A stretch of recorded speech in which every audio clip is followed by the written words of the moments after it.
අදත් අපි තැපැල් ඉතිහාසය පිළිබඳ කෙටි ප්‍රශ්න හා පිළිතුරු කිහිපයක් සාකච්ඡා කරමු.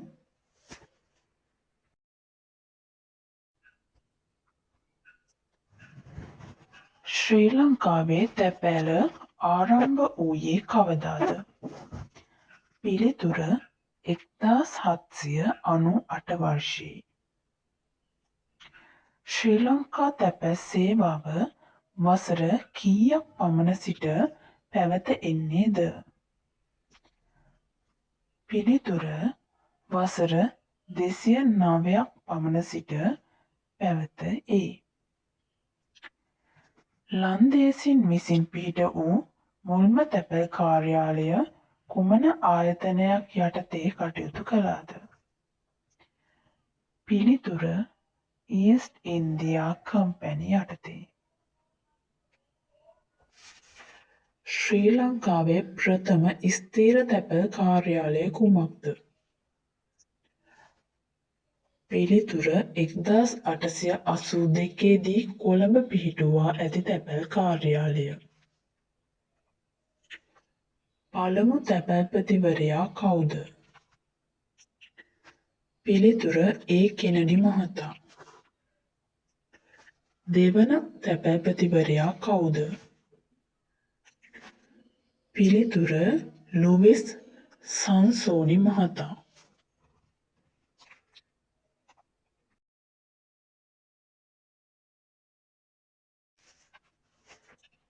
ආසියාවේ මුල්ම තැපැල් රථය හඳුන්වා දීමේ ගෞරවය අත්කරගත්තේ කවුද?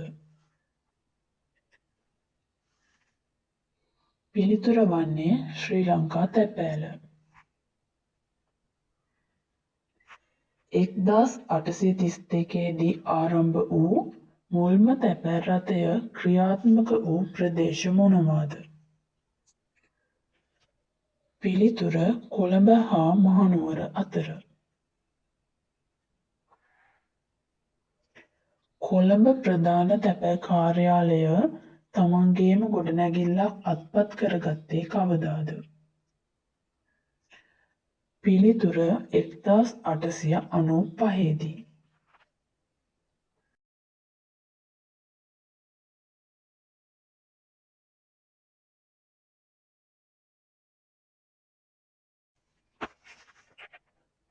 තැපැල් ප්‍රවාහනය කුමක් මගින් සිදුවේද?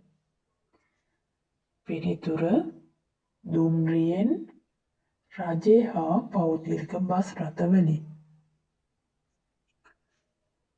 ජංගම තැපැල් කාර්යාලය ආරම්භ වූයේ කවදාද? පිළිතුර 1892 දී. මුල් වරට තැපැල් රෙගුලාසි ප්‍රකාශයට පත් වූයේ කවදාද? පිළිතුර 1799 වර්ෂයේදී.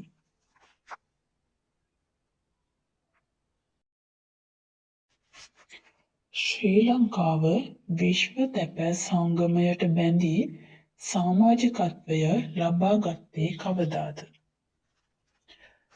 පිළිතුර 1877 දී. මුල්ම මුද්දරය නිකුත් වූයේ කවදාද? පිළිතුර 1857 දී පැන්සවලින්.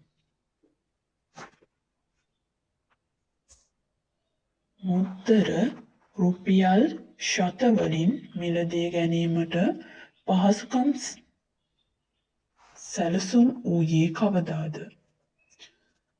පිළිතුර 1892 දී.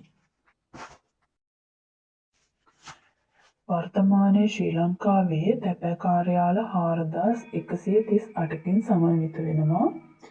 ඒව තමයි තැපැල් කාර්යාල 652ක් තියෙනවා.